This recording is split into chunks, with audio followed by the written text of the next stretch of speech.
Good morning to you. Welcome to your bite-sized word. Today, what I've done is I've pulled out my very first devotional that I wrote. Some of you could have it already. It's called Imagine the Dreamer's Diary. And so what I did was I went to day 9 because it's a word for each day. It's a devotional.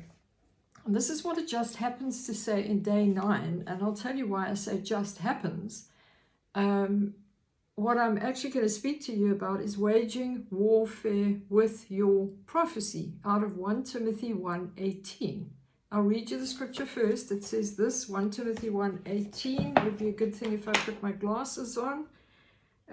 This charge I commit to you, son Timothy. And a charge is a command, an instruction, a command, not a suggestion, a command. According to the prophecies previously made concerning you, that by them you may wage the good warfare.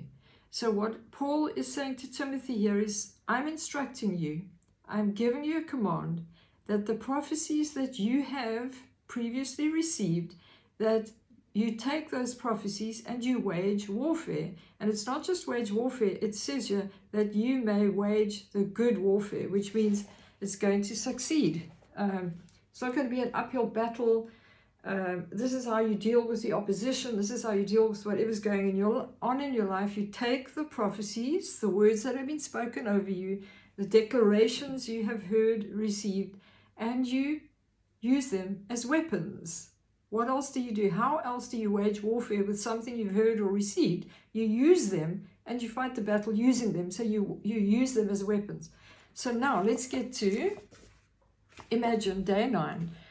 I'll read it to you. This is the day of change, the day of breaking out.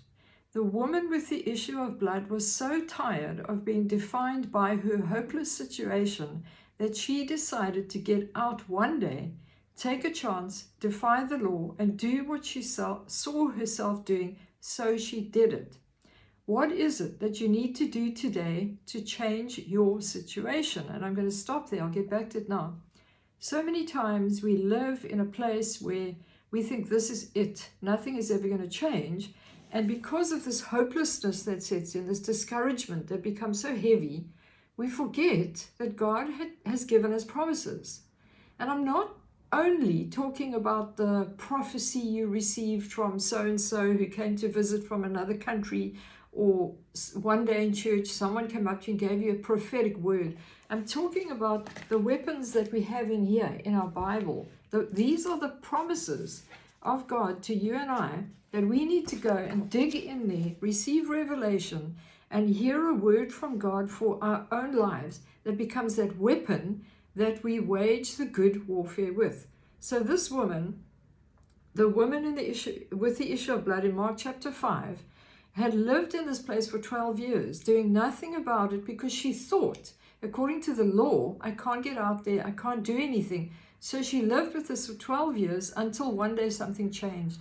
She heard about Jesus. She heard something. That became the catalyst, the change that she needed to change 12 years of suffering and waiting and accepting her lot in life to becoming the day of change or the day of breaking out. So I'll carry on reading here. Have you been hopeless for so long that you don't know what it's like to have hope anymore? Get up from where you are, change your perception of your circumstances, and change your perspective about them too. God has a solution, and it might require you to do something. A lot of people are waiting for God to do something when He's saying, but I've already given you the weapons. I found such an interesting thing in Isaiah 45 that I'm going to speak on my live session on Tuesday. So by the time you listen to this, the live session will have happened again, about the weaponry that we have. So change your perception of your circumstances. Then it says, your God has a solution. He might need you to wait. If that's God's weapon for you to wait, His solution, His answer, His command, then you wait. He might need you to ask or praise. Do something today. Just get moving. Even if God says wait, continue to wait. While you wait, you praise. You thank Him. Your deliverance is right here. Don't let your situation define who you are anymore. What do you need to be saying or seeing yourself doing that will get you on the road to receiving the change and breakthrough you've been waiting for? You know, the woman with the issue of blood here, after 12 years of being in the same condition but just getting worse, when she heard about Jesus, she saw herself doing something and she began to talk to herself. In this case, there's nothing wrong with talking to yourself. She began to talk to herself because it says here in Mark 5:27 and 28, when she heard about Jesus, she came behind him in the crowd and touched his garment. For she said, if only I may touch his clothes, I shall be made well. I believe this woman got so tired of being hopeless and discouraged. When she heard something, she began to see herself doing what she needed to do in order to receive her day of breaking out, her day of change. And so she began to see herself. She could imagine herself going out there on the street, touching the hem. If only I could touch his clothes, I'm going to be well. So there was the spark of hope. This is what the word breakthrough means. A sudden, dramatic, and important discovery or development. It's something sudden that changes everything. And maybe today your sudden thing is to go to 1 Timothy 1, chapter 18.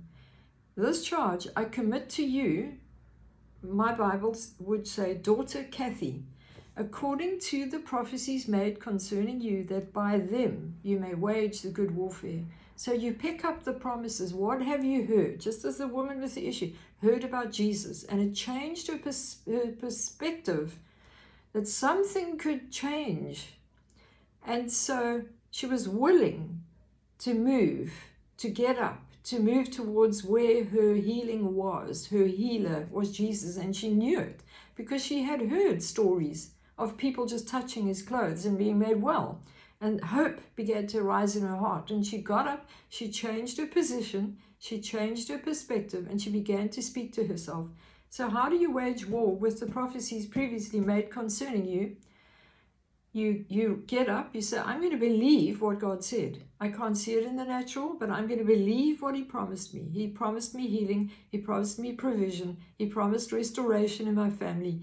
He promised open doors for ministry. He promised breakthrough. And I'm going to believe those things. And I'm going to wage the good warfare, because God doesn't promise something and not have the intention to fulfill it.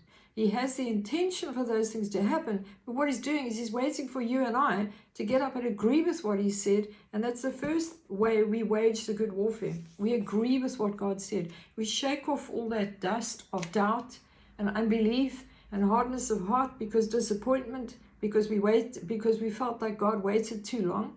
We shake all of that off and we say, if only, like this woman, if all I have to do is touch his clothes. All we do with the prophetic word is get into agreement with God. And then we've already changed. We've entered into a time of breaking out and change because we're in agreement with God. We're shaking off the dust of the old and we're stepping into the new, believing that what he said is able to do. And so I trust that you are encouraged to go and look for the promises that God gave you, that you've given up on because you think, oh, well, here I am stuck in the same situation. I want you to hear something today. And maybe my voice is saying to you, this charge I commit to you. And get out your prophecies, wage warfare with them by agreeing with what God said. And once you do that, the first step is agreeing with what he said and shaking off the unbelief and the doubt. Then he begins to speak more and he begins to encourage you, because he knows that when you hear him, faith comes. And that's what we need in these days. So be encouraged with that today. Have a fantastic day.